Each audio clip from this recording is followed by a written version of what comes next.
probably wait a couple more minutes to see if other people are going to join, and then we'll get started. Tonight, we only have a main, there is no mini. Our main presenter is going to be Aaron. So we'll wait a few more minutes and then we'll get started.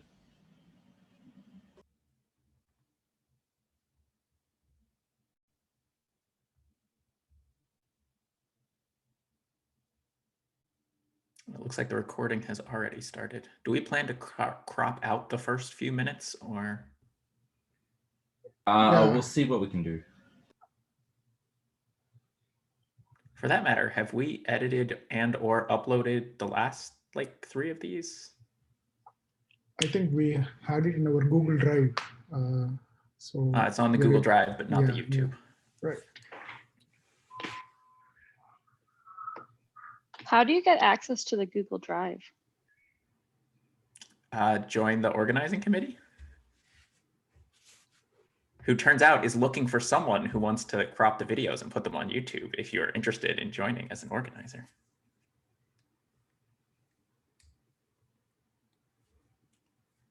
Also, if you're just interested in helping us organize.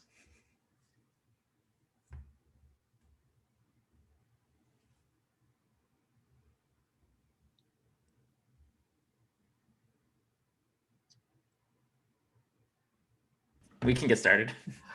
All right, good evening, everyone. This is Papers We Love, San Francisco, January 2021. Just quickly, I'm Michael Keogh. I'm going to be your host for this evening. I'm a senior staff SRE at LinkedIn. This is where you can find me. I've made a 2021 resolution to try and blog and tweet a little bit more. So if you want to hear more about reliable systems and networks, you can follow me on any of those 3 mediums. Other announcements. So Aaron, who is our presenter tonight, Nicolesh, and myself are volunteering to help Inez, who has been a long-time organizer of Papers We Love San Francisco. And she's still supporting us in the background. But if you have any comments, questions, concerns, you can feel free to reach out to any of us. Probably the Papers We Love Slack group is the most appropriate place to find us. Of course, feedback is welcome on the event. This is only our 2nd event doing the virtual setup. So we're still looking for ways to improve and streamline these events. We're also more than happy to invite speakers from other Papers We Love chapters around the globe. So if you have anyone in mind, please let us know. After Aaron has finished, when we're closing, we'll put up a link for you to request to speak, or I guess you can request other people to speak through that same form as well. All right, so without further ado, I will introduce Aaron Goldman. Aaron is a security engineer at Twitter with a history of protecting distributed systems and microservices. He's previously worked on radar systems at the Department of Defense, anti-abuse at Google, and runtime application self-protection at T-Cell. In his spare time, he is working on building a new internet out of immutable data. So to talk about hashed and hierarchical timing wheels, efficient data structures for implementing a timer facility, please welcome tonight's main speaker, Aaron Goldman.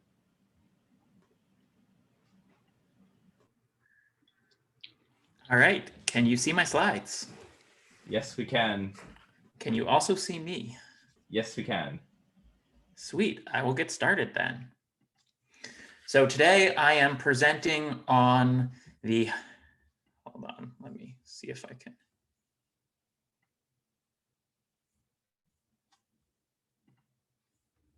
One second, misclick. All right, take 2. Today I will be presenting on hashed hierarchical timing wheels. This is a paper from the 90s when the internet was just taking off and a lot of websites had suddenly come to the realization that they needed to have lots of timers because multiple people would be establishing TCP connections all at the same time, and connections like TCP require timers to be able to operate. When they had performance problems with these timers, they introduced the hash hierarchical timing structure. So let's start with who am I? I'm Aaron Goldman. I work at Twitter as part of their security team. Any opinions that are expressed in this talk are my own and possibly a reasonable approximation of the paper authors, but do not represent anyone at Twitter or Twitter as an organization. If you have questions about Twitter's opinions, you can ask them at some other time, because that's not what I'm doing here tonight. So why timers? I'm going to start with a brief history of the internet. So in the 90s, there were a lot of companies who were trying to stand up websites. And the main problem they were running into is they were just getting crushed. You would get lots of traffic that would come from a large number of customers, and the websites would just go down. Lots of websites were failing a lot of the time. And this paper is part of this series of, can we actually get Linux to grow up into enough of an operating system to be able to support web servers?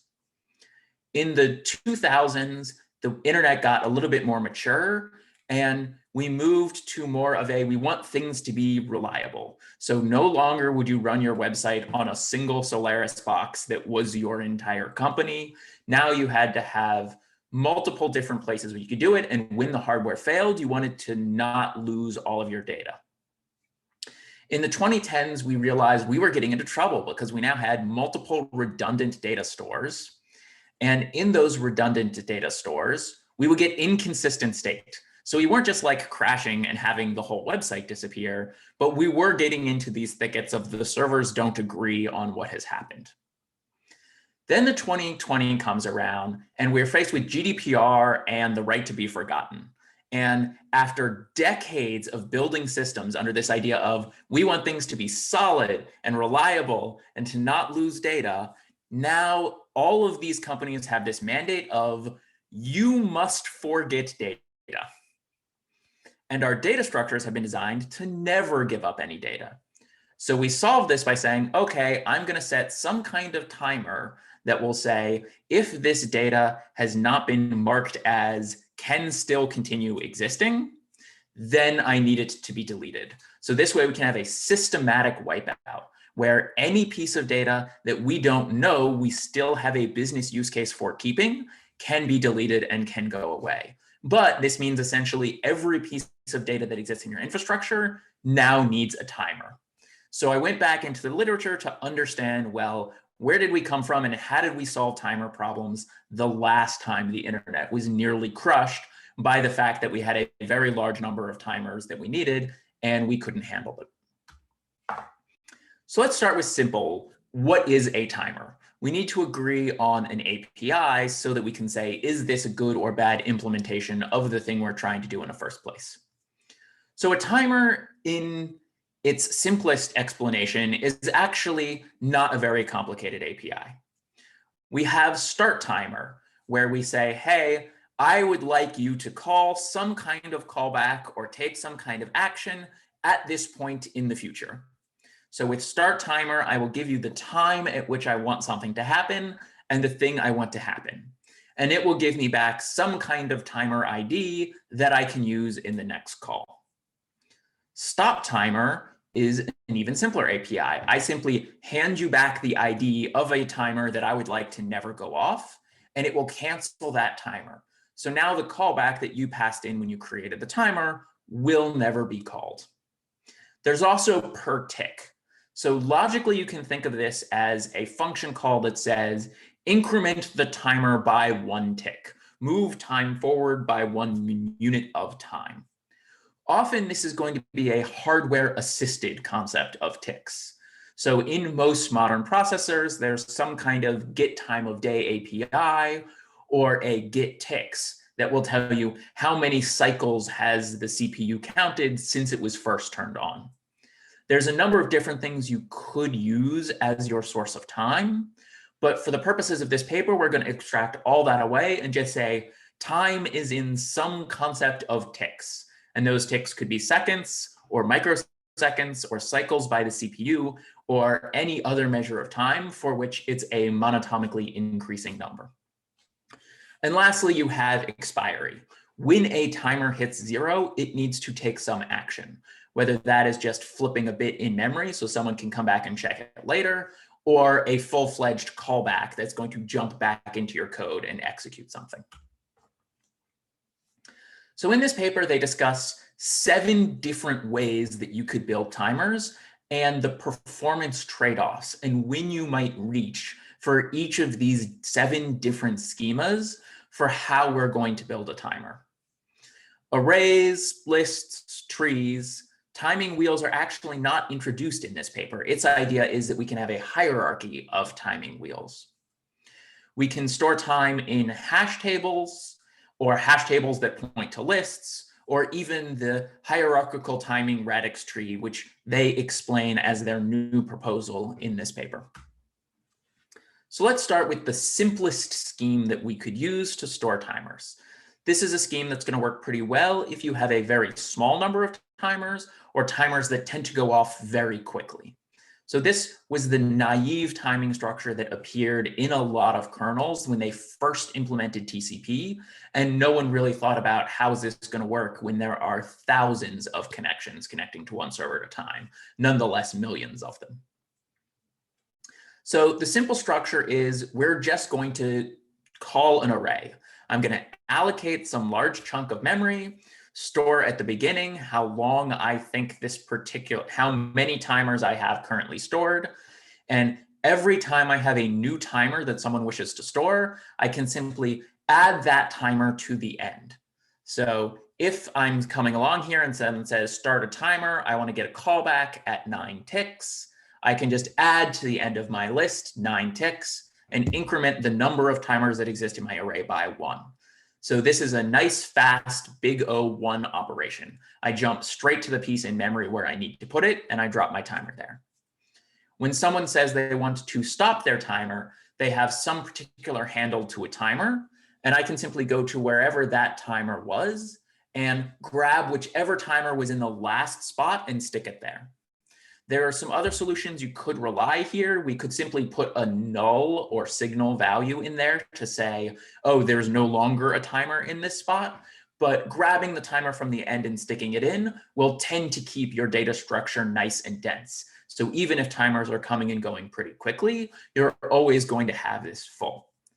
The big drawback that you run into in this list is that on every tick, you have to iterate through the entire array to say, is there a timer that was supposed to go off on this tick? So unless you have some kind of hardware support that is going to be running this function for you, you're going to end up losing a lot of your time to the fact that you're constantly going to be running every single tick through this. So if your timers are pretty low granularity, if it was, say, a minute level timer, that might be fine. But if you want it to be a millisecond level timer, stopping your program every millisecond to run through this array might actually start to consume a large amount of time. We can solve this per tick expense if we just keep the array sorted. So now the first thing in the array will always be the next thing you want to hit. So if you have a tick, you no longer have to run through the entire array. You only have to check the beginning. And that's going to be much more performant.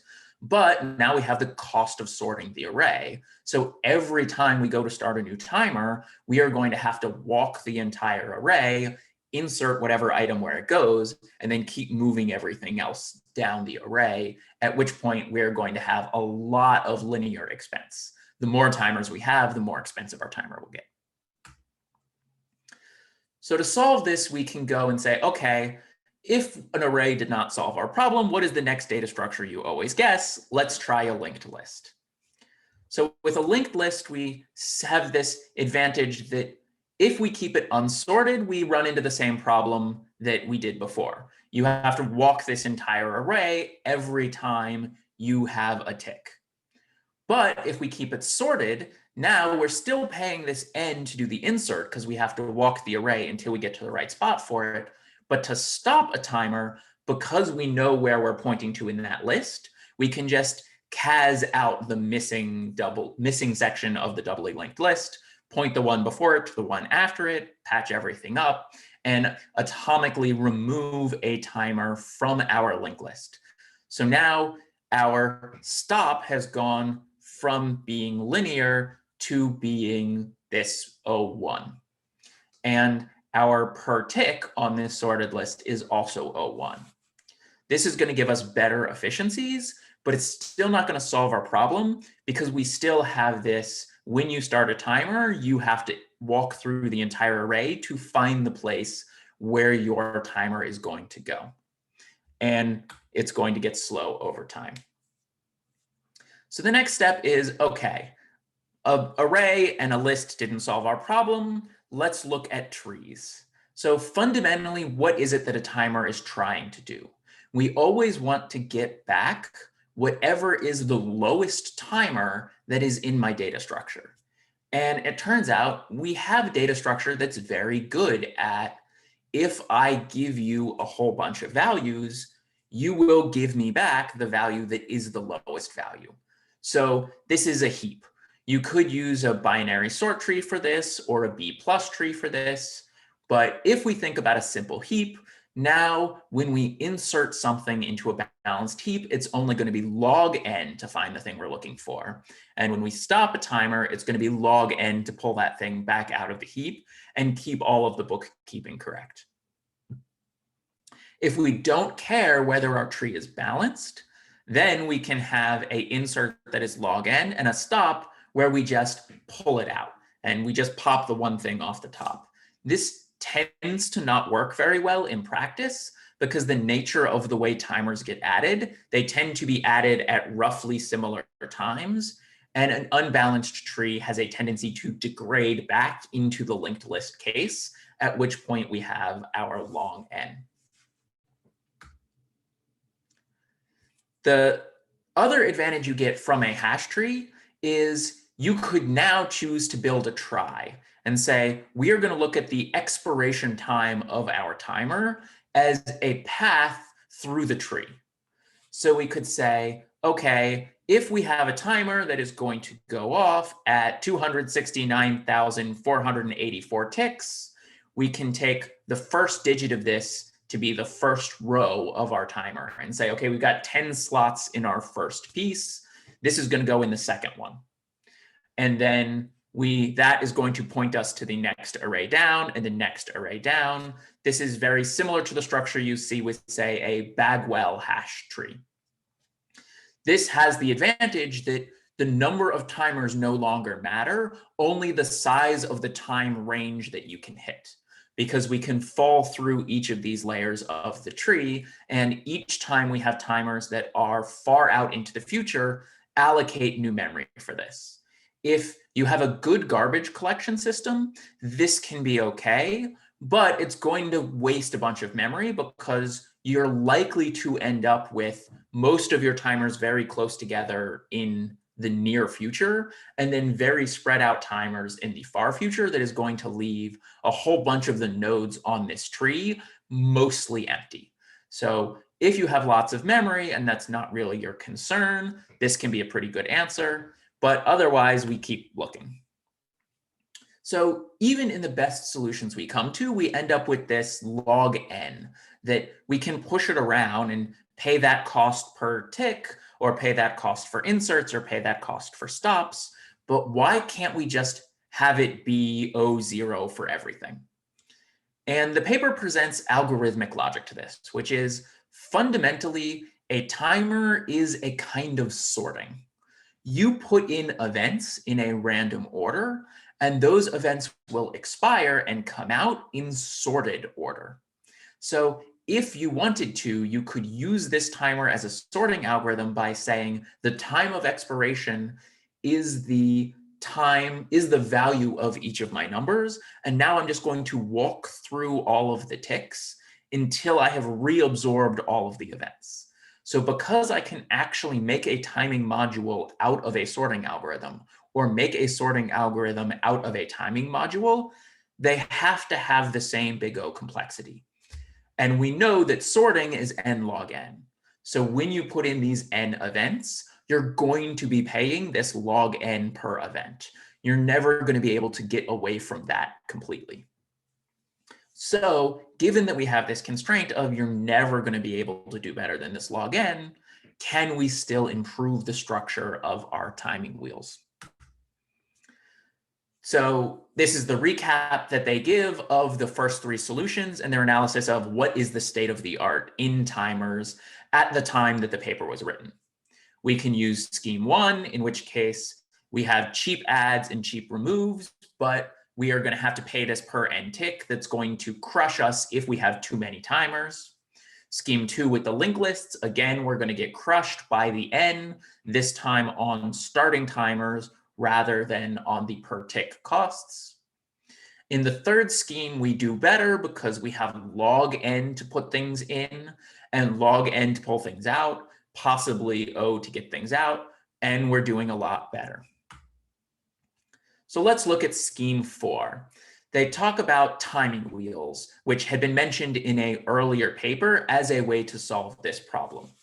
The two proposals for how to build a timing wheel they have is first, a timing wheel that just has one overflow list to say, okay, we're going to look at the next n time slots. So maybe I'm doing this at the millisecond level, and I want to say I'm going to have 3,000 time slots. So any timer that goes off in the next 3 seconds, I can just go straight to the slot where that thing's going to expire and stick it right there. That's going to be very fast to put my inserts in that place where it's going to expire. And it's going to be very fast to take things out because I can just go back to that same slot and clear it. But if I have something that is more than 3 minutes in the future, I'm just going to stick it in a linked list and say, this is my overflow list. And my overflow list is linear, but anything that's in the overflow list, that's like 3 seconds from now, I've got plenty of time to insert this thing into the list. And every time I get to the bottom of my list, I can just walk that linked list once every n seconds, or however n ticks actually, and resort everything into that scheme, and anything else that goes back on the overflow list will simply go back on the overflow list. This has the problem that it's going to feel like a Java garbage collection. It's going to be nice and fast, except when it's not, and you're going to pay this huge amount of time when you're waiting to sort the list, to filter the list at the end. So they also suggest you might want to have a overflow, which is per time slot. So if we take the modulus for each one, and then we keep a list that is only the modulus of when the timer is going to go off, now you're going to have much shorter lists because you've divided all of your list depth by the n ticks that's in your slot. And these much shorter lists you can maintain through one of the simple schemes that's already been given, whether that is an array or a linked list or a tree in and of itself. So their basic argument is, well, what is the problem that we have in our timing wheel? We lose most of our time and most of our performance to things that are in the overflow list. So maybe we can solve this problem and make it simpler by simply outlawing the overflow list and saying we're going to have a wheel of timers and everything is just going to expire by the time we run out of time. So this is their modified version of the timing wheel, where they say, we are just going to declare a max interval.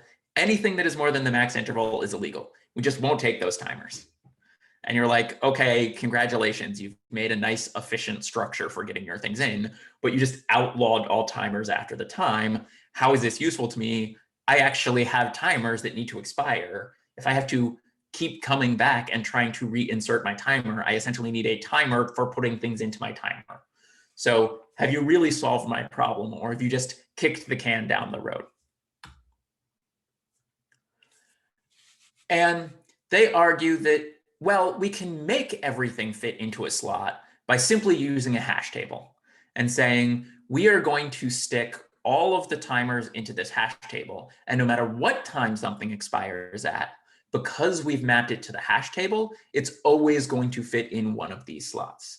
And if we have a good hash algorithm that relatively evenly distributes future timers, so that it's not everything gets mapped to one bucket, but everything that is not in the next round, but is in the future gets nice and evenly distributed, we're still going to be paying this log n cost, but we'll have divided it by n which is the size of our hash table, and we can really get a lot of the efficiency back. So this is kind of a constant time divisor, but it enables you to get to the kinds of scale that you often need. And they suggest that you keep anything that overflows in just a sorted list that comes off of that hash table so that it is always fast. And that things that are expiring relatively soon aren't going to make slow the things that are expiring a long time from now aren't going to make slow the things that are expiring fairly soon. But again, the sorted lists are going to crush you. If you spend all that time sorting the lists, then you're going to have that linear performance as you're inserting things in. So maybe we're better off simply having unsorted lists and putting that price on the tick. We're back to the same kind of question we had with the initial design of, do we want to use a list that is sorted or unsorted?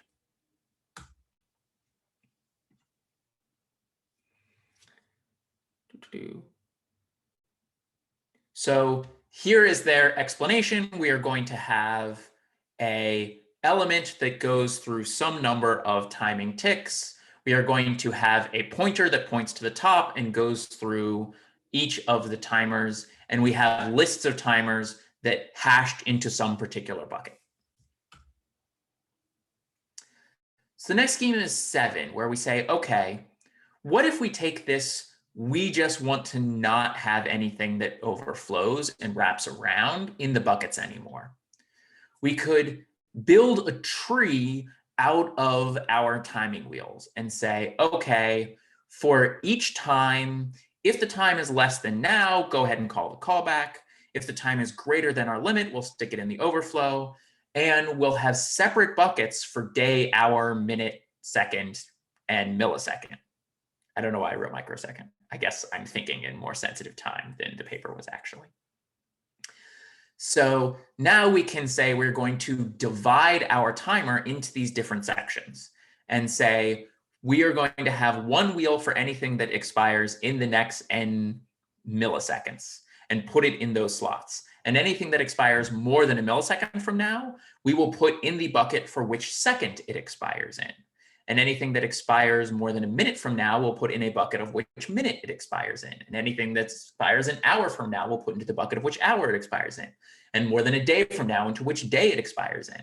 And then when we get, say, halfway through the wheel, we can say, okay, we're halfway through our milliseconds. Let's take this time in a background thread to go through the entire next second and throw everything into the area where I was before. So now we're still paying this sorting cost of, I have to distribute the second bucket amongst the milliseconds, and I have to distribute the minute bucket amongst the seconds. But because these things are happening in the background, I can have some background thread that's doing this that isn't going to slow down my program and isn't going to interrupt it. Whereas creating a new timer is just a matter of how far into the future is it, throw it into the appropriate bucket for a thing that is that far into the future. And the lists may get somewhat long in the days section because there may be a lot of timers that all expire on the same day, but I don't really care that that list is long because I have a long time to sort that list. When I'm sorting the days into that day into the hours, I only need to complete that task within half a day. So now you can think of it as a set of concentric rings. We have a timing wheel that is doing seconds, a timing wheel that's doing minutes, a timing wheel that's doing hours, and at a specific interval in the second, we're spreading out everything that was in the minute. When we get to the minute, we're spreading out the hours. This works a lot like the odometer. If you've ever looked at the odometer in a car, as this one's wheel is going around, when it rolls over from 9 until 0, it grabs the wheel next to it and rotates it. And then when that wheel is going over from 9 to 0, it grabs the wheel next to it and rotates it. So only once per rotation of each wheel does the next wheel need to do any work. In the meantime, if the things that are attached to wheels are all in linked lists and our stop timer is a pointer to this doubly linked list, it can still cas that item out of the list and cancel timers with a big O of 1. So canceling timers becomes very cheap. Scheduling timers becomes very cheap. And while our per tick expense is still fairly expensive, it's being amortized very well because most of that expense is happening in shifting large lists to smaller lists, and virtually none of that expense is happening per tick as we increment the wheel one splat at a time. So this is just their example of, as we're going through the thing, we can increment. If I have something that is set for 11 hours and 15 minutes, when 11 hours have gone by, I pull that thing out and go, oh, it has 15 minutes left, stick it into the minute array.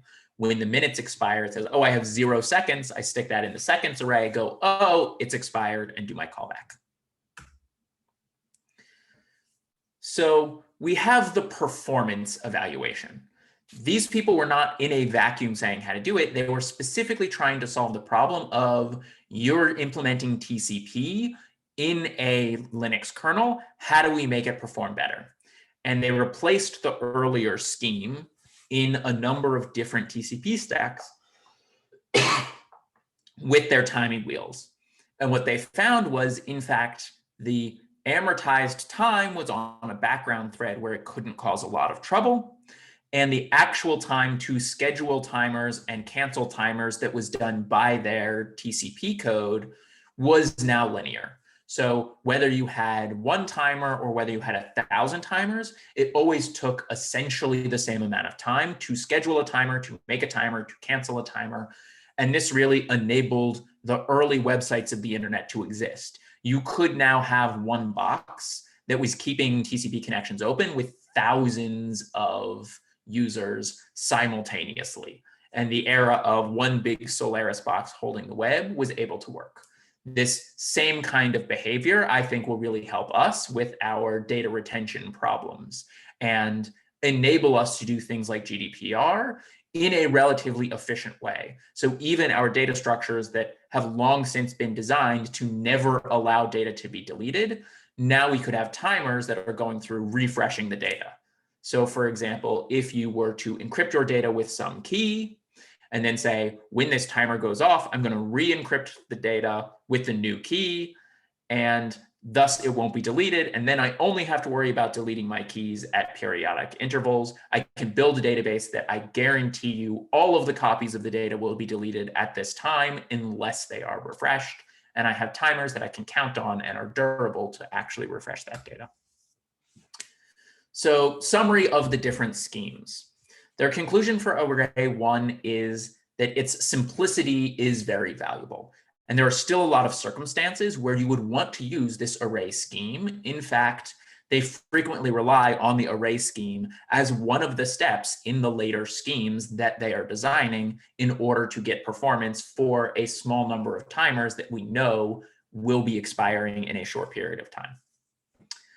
For number 2, you have the linked list approach, which does better because you can cancel things without having that big delay. If you were actually implementing the linked list approach on today's architectures, we would probably have done some kind of hybrid where we say, put 32 timers in each of the nodes and then linked those nodes together. Because otherwise you're going to lose all of your time to running down the linked list and hitting cache misses all the time. So even if you were implementing a linked list today, it would probably be a linked list of arrays rather than a linked list which each one contained a single timer. But I'm getting slightly off topic. This has an advantage for the trees. Their conclusion was the trees giving you big O is pretty efficient in time, but tends to be fairly memory consuming. So if you are in an environment where you can actually afford the memory to constantly use these trees as your bucket sort and leave a lot of the buckets of the trees as null, it can be relatively efficient to walk down such a data structure, only going back up to the top when you need to move sideways. And even deleting timers from these trees can be done efficiently in time, if not necessarily efficiently in space. For scheme 4, they think that the timing wheel is really great if you have a small range of intervals that tend to be tightly clustered around the current time. So that's going to work pretty well for something like TCP. It may not work as well if you have something where your timers really do exist over time spans of, say, 14 days or a month. But if it's going to be very tight and most of your timers are either going to go off within a second or not at all, then these overflow lists don't become very expensive because that's just not where most of your timers are. For scheme 5, the hash table with assorted lists, their conclusion is this is never the right answer. If you have enough things that the sorting is too expensive for you to use scheme 1 in an array, the hash table is simply not going to save you.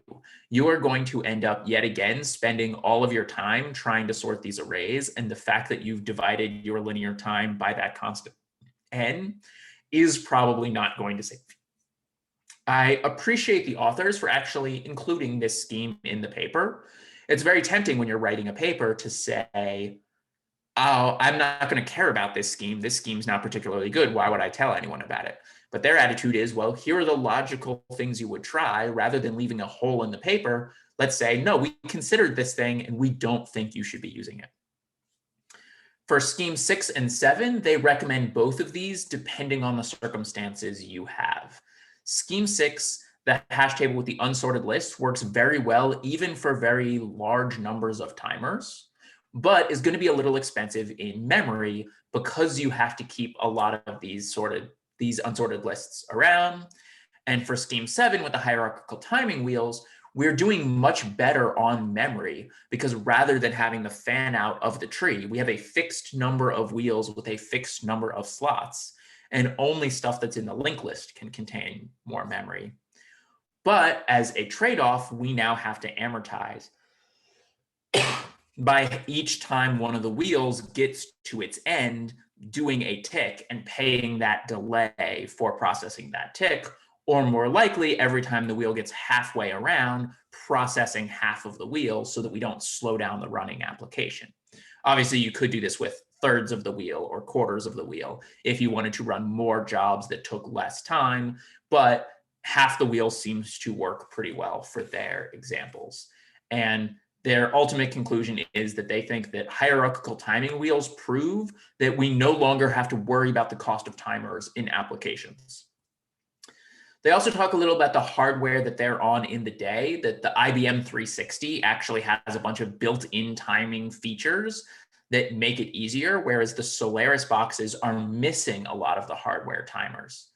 Today, we've almost come back around to the advantage of the hardware timers because we can afford to dedicate a thread to doing nothing but the background work to update timers.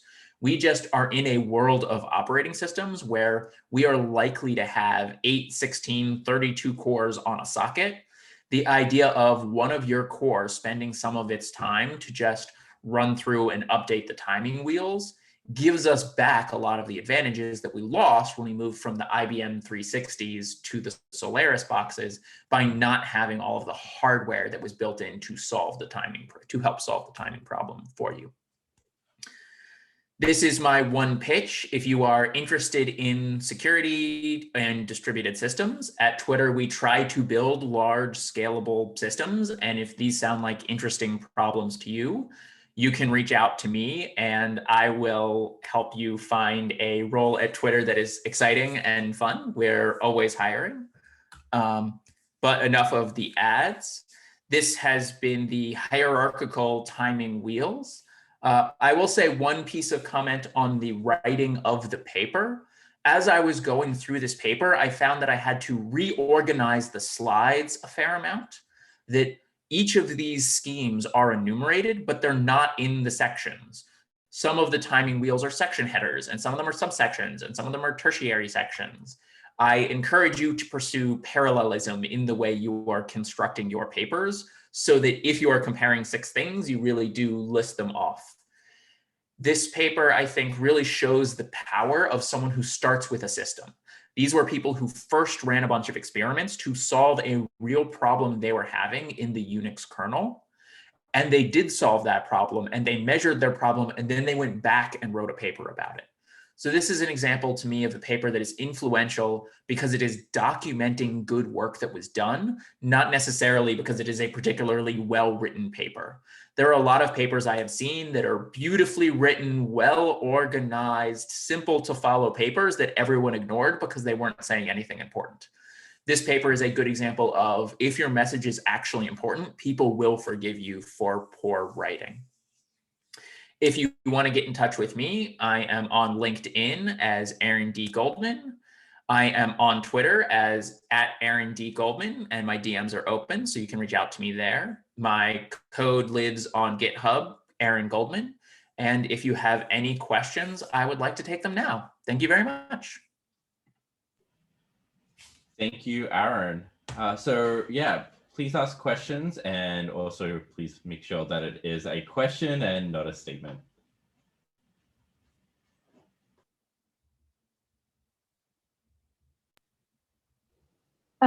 Hi, I'm back. I had a question. This is like the way beginning of the talk.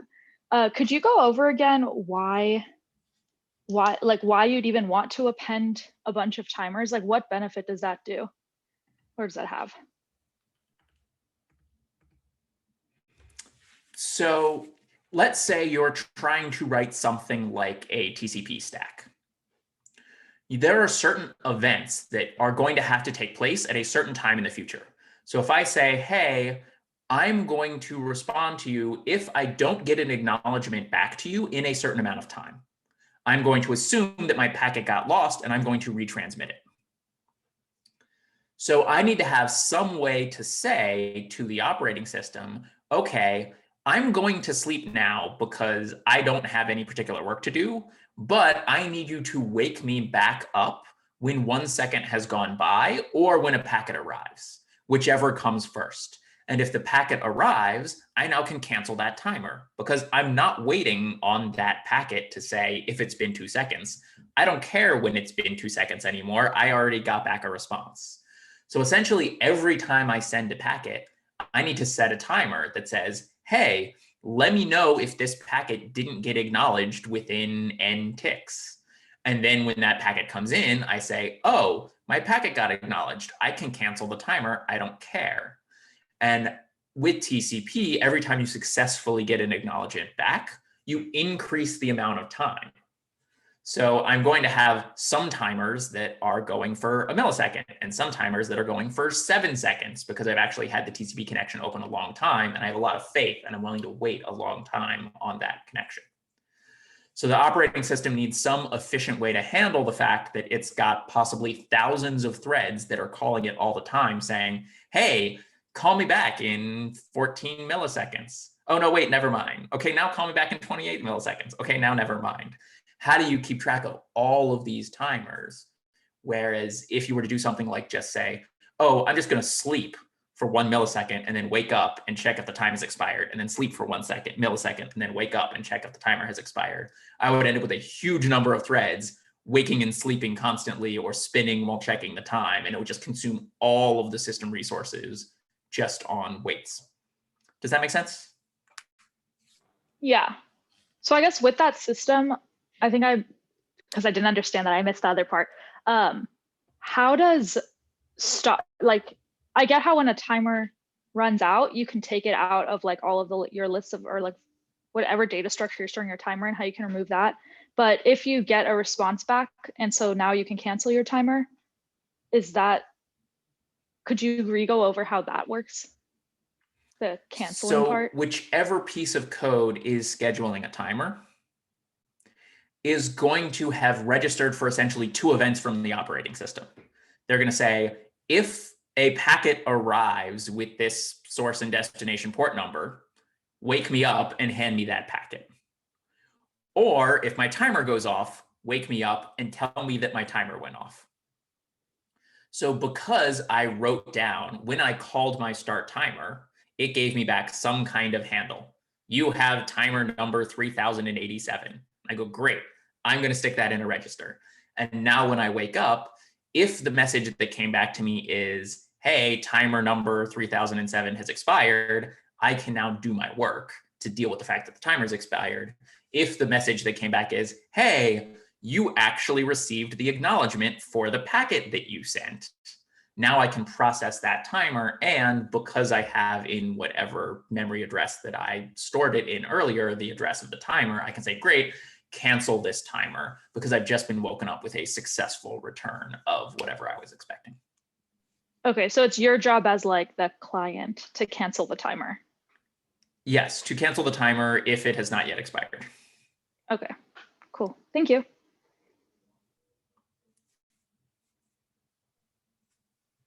I had a question. Can you explain some of the downsides of the hash table approach? I think it was scheme 6, because it seems like it works generally pretty well.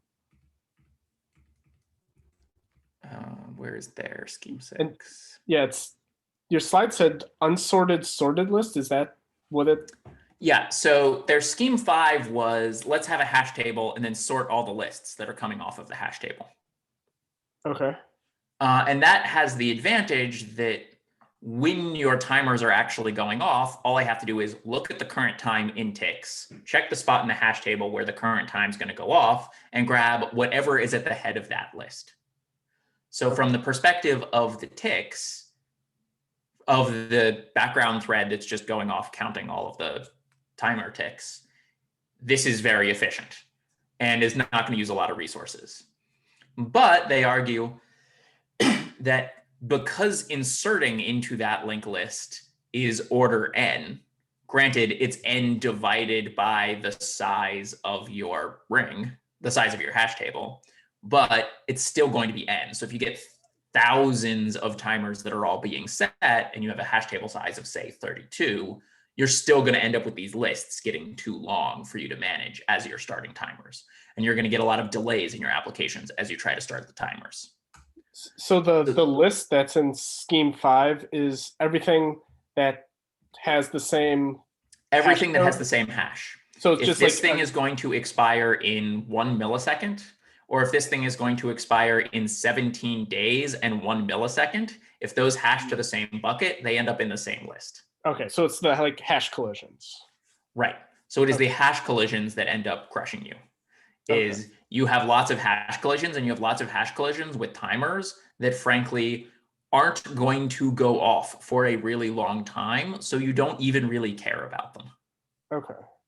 So if you're in scheme 5 and most of your timers are going to go off in 1 or 2 trips through your hash table, then you're probably okay. If you have a lot of timers who aren't going to go off for 1,000 trips through your hash table, then you're taking 1,000 times more weight than you need to be. You would rather throw those into another timing wheel that's just operating slower, that's ticking slower, but has longer lists.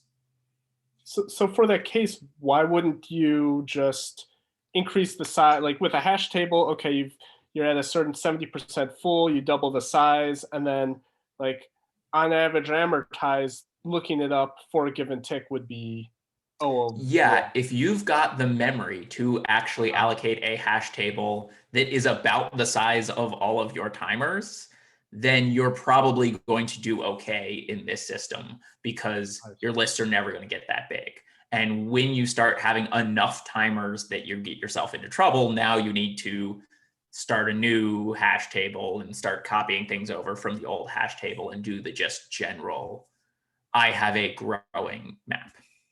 I see. So the main downside with the hash table approaches is just using more memory, and like with n timers, you're going to have to store the data n times. Yeah, my guess is if the authors of this paper had available to them the lock-free Java hash map that does everything atomically and scales up and gradually copies out the old ones and had a GC cycle to clean up all of the mess behind them, my guess is that there would have also been a scheme in here that's like, just use Java's lock-free hash map that scales nicely and will store all of these things. Okay, because that's what I was going to say. That's what I would have done if this problem came, and it seemed like it would work pretty well. But okay, this makes sense. Thanks. Yeah, I think the main reason they weren't doing that is that it was hard to find a good hash table that you didn't end up getting crushed by the locks. Okay. I don't think this would be a problem today because we actually have pretty good lock-free hash tables. And they're like, no, just use linked lists because you can CAS things in and out of linked lists. And it's like, well, you can CAS things in and out of a hash table if you design the hash table right and actually write the state machine and figure out all the cases. I think it is, in some extent, less inspiring for the you have hundreds of millions of timers that are going to go off because it's a lot of data that's stored in a long-term persistent database, because you may actually want to have a lot of your timers not in memory anymore. If you're doing something at real big data scale and you need billions of timers, many of which aren't going to go off for 14 days, you would actually like to shuffle a bunch of those timers off into like persistent flash storage and pull them back, in which case I think we're back to wanting something like the timing wheel, because the timing wheel just smells like your memory hierarchy. You have a small amount of stuff in a wheel that is essentially going to be in your L1 the whole time, and a bigger wheel that's going to be in your L2 the whole time, and a bigger wheel that's going to be in your L3 the whole time, and an even bigger wheel that's going to be in main memory, and an even bigger wheel that can be out on disk. So if you are doing something now that doesn't fit, but yeah, if you have stuff where you're going to fit everything in memory, a nice self-resizing hash table could probably do pretty well. Other questions? The advantage of no mini is more time for questions. Hi. Yeah, I have a couple of questions. By the way, another familiar jacket here. My question is, implementing a timer doesn't really come up in my work.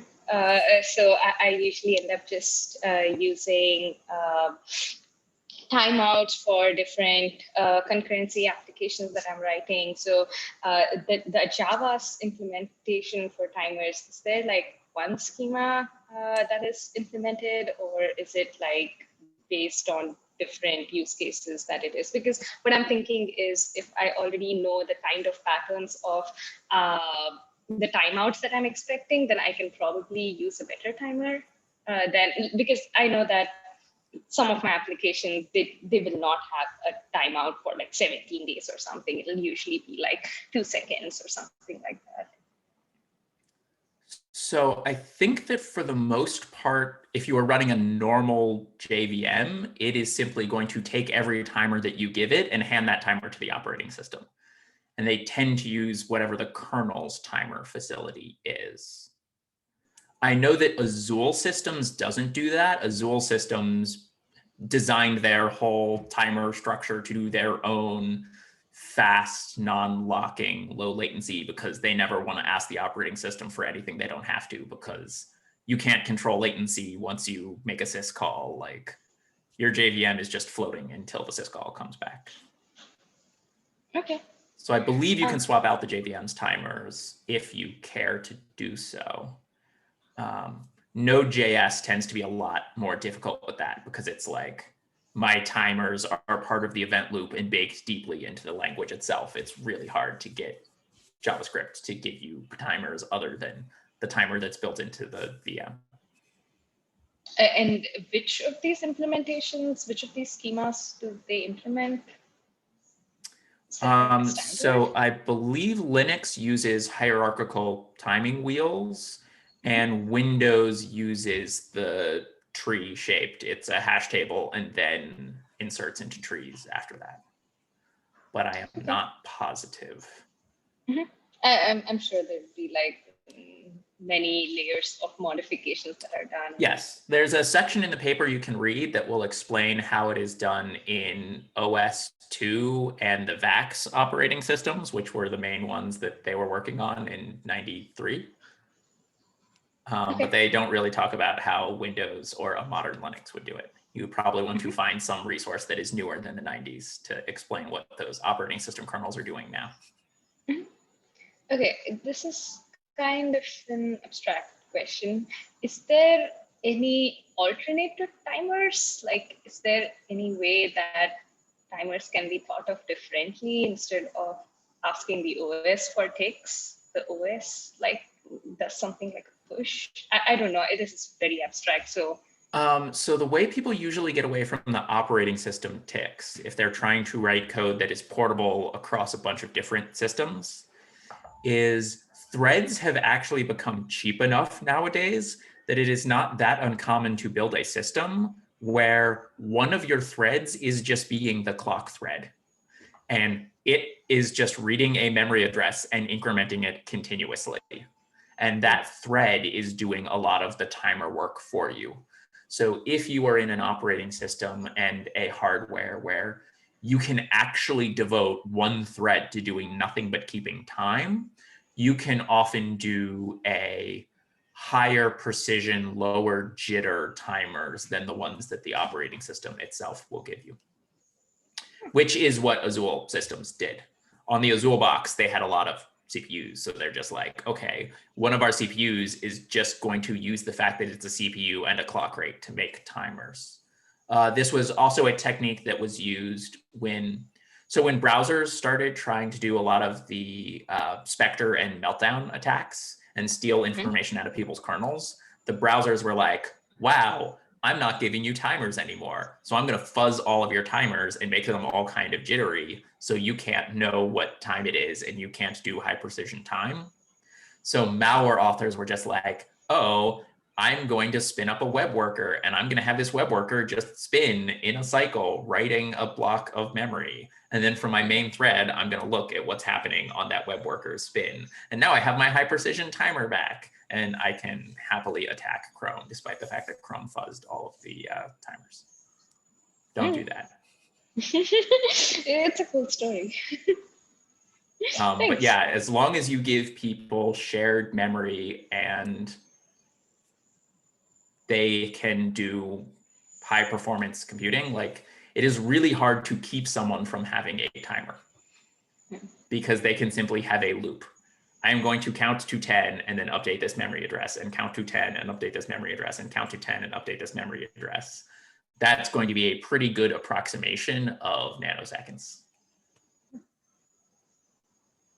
Okay, cool, thanks.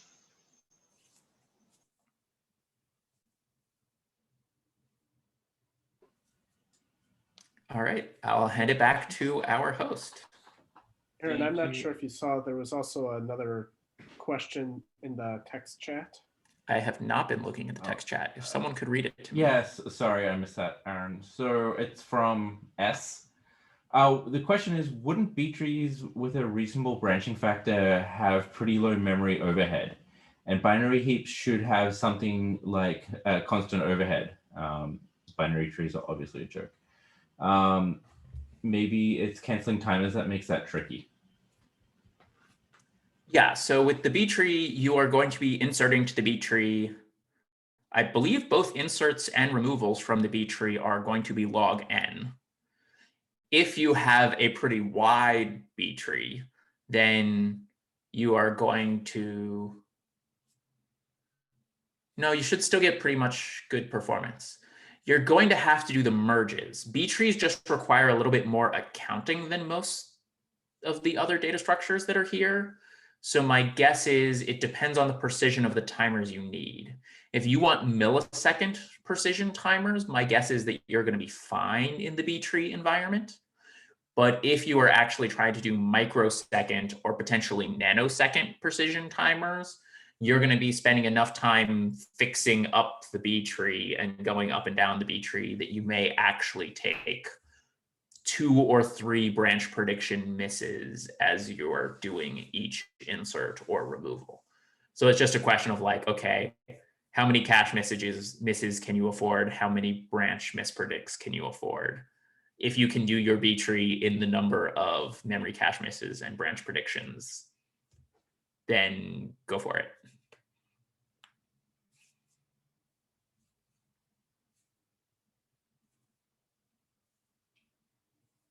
I think you're going to get less amortization. There's not as much like I'm taking the work that is slow and putting it in a background thread.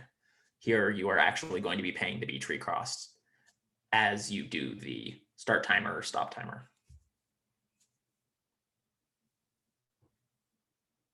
But yeah, should be fine for millisecond timers, and probably you're fine for microsecond timers. I don't think a B tree would work for nanosecond timers. Okay, if there are no more questions, I will give my second attempt to hand it back to the host. Thank you so much, Aaron. If you wouldn't mind turning off your sharing.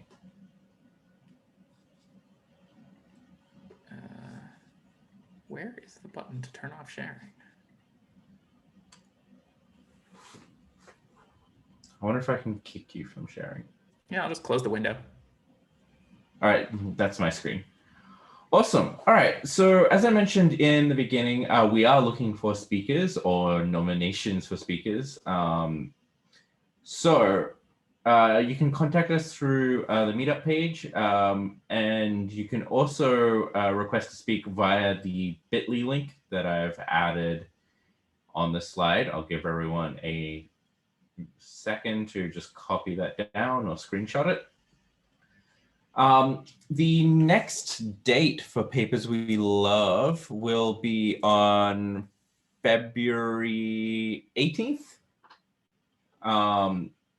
So we will hopefully get organized a little bit earlier this time and send out the meetup invite shortly. And we'll definitely be looking for speakers as well for either mains or minis. All right, so now we are on to the lightning pitches. So if you want to pitch hiring or if you want to discuss ideas or just hang out, this is now the time to do it. But we'll start with hiring pitches if anyone wants to start or if anyone has one. Whoops. I mean, I already said Twitter. All right, in that case, anyone want to discuss ideas that people are working on and want to talk about? All right, quiet crowd tonight. All We'll right. give you another chance to speak after we turn off the recording. Yeah.